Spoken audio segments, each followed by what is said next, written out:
Welcome to Crash Course number 30. I'm Sammy Chimona Hihi Alayubi. Today we're going to be doing a little bit of an expansion. We're going to be taking the information that we've learned and we're going to start to really push it as we're moving beyond our basics. So I'm going to be grabbing the edge and we're going to make an interesting adjustment here by adding a couple of more faces, actually 3 more faces. And then let's go ahead and let's move this in so there's no Z fighting and try to keep this place as happy as possible by staying on the grid if we can. Okay, now we have here our ability to go through. Here it is. That vertice lines up. Okay, same with this vertice. See if we can line it up. Now it's going to be tough in some circumstances to make this perfect, but for right now this is going to go ahead and this is going to work. All right, let's go ahead and add to this fence by selecting these. Let's change the grid size to 16 and we're going to pull this up about 128 units.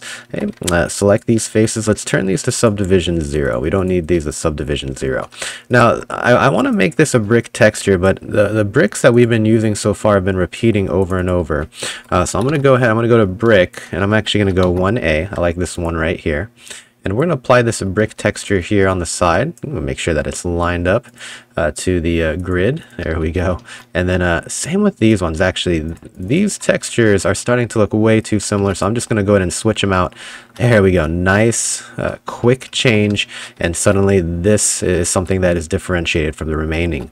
I want to continue along my expansion. So I'm going to select these edges. And I can do that a couple of ways. Select one edge and double click. Or you can just select them along each one. I like to double click if possible. Makes it quicker. Sometimes it doesn't work though. Sometimes it'll select something that you didn't want, so just be careful with that double click. And all we're doing is we're just simply extruding faces out. Now what you have to know is that we're going to be doing this. I'm going to select these and actually, you know what I want to do for the top line? I do want to actually curve this down since I think that we can go ahead and keep this on the grid. So I'm going to pull this, switch the grid to 128, go left and down. There we go. And even though these textures are messed up, I can just simply select these textures and let's just realign it quickly to the grid, no problem. I'm going to extrude this out one more time by 128ths.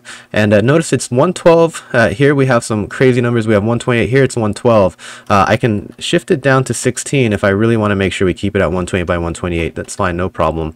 And then same thing down here. Okay, we go down 128 and then another 128. All we're doing is we're just trying to keep it consistent. And what we have here is an expansion. We're going to keep this little place as a little cave. It'll be a fun little hideout that we're going to touch base on. But I want to make sure that I hope you understand exactly how the rest of this fits. If I'm going to expand the grid to 128 right now just to make this quick. If I hold down shift and press left and left, I'm filling out this side.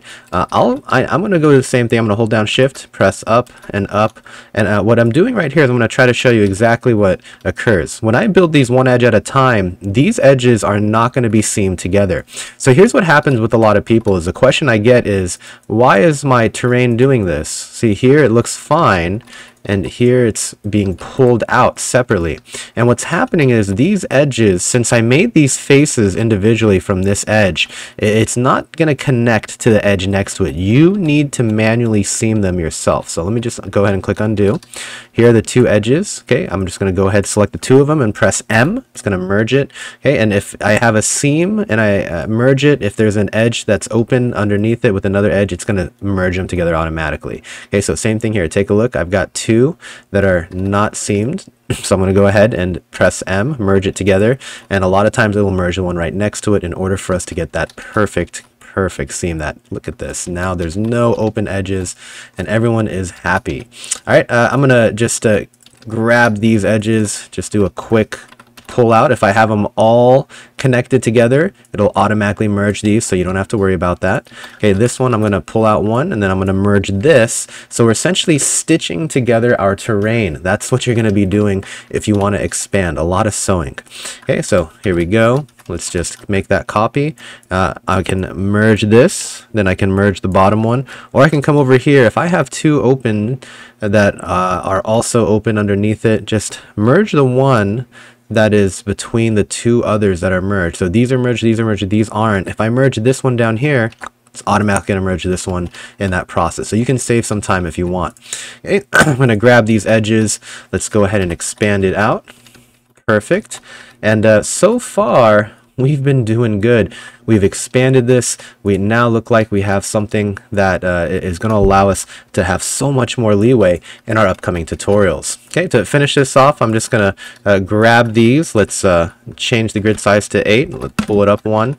We can select these faces, and I'm just going to simply hold down Shift Alt right click. Let's just grab that UV to keep it consistent. And on this side, now that we're actually going to give the player access here, we're going to have to change it up a little bit. Let's press Shift O. Now I know this is an old skybox, okay, and I actually have block lights here that we need to get rid of as well. Why? Because this is outdated. So we can go ahead and we can delete these. Okay, we're going to come back to them. We're going to change them. We're going to do another tutorial. Actually, if you want to just leave them for right now, that's fine. And I actually think leave it for now is okay. And in the other tutorial, very soon, we're going to address how we're going to expand that. Okay, but for over here, hey, we can go ahead and get rid of this and change it to this texture. So hold down Shift Alt right click.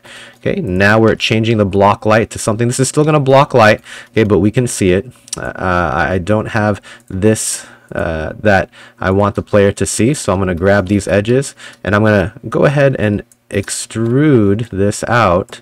I'm going to just have it line up right there. Okay, and so this is going to be the foundation for the next set of tutorials that we have, which is now going to take this little expansion that we've done. Okay, we've done a lot of stitching, we've changed some materials up, and we're going to go ahead and beautify the rest of this as we continue through our 30 series, which is continuing to bump on up. Something that I also wanted to mention is if you have anything that you want to ask, jump into our Discord, leave me comments. I try to get to every single one of them. If you have anything that you want us to look at by jumping into voice chat and sharing your screen, we can help you identify any problems that you may have within your own VMAP. All right, we'll see you guys in Crash Course number 31 coming up next.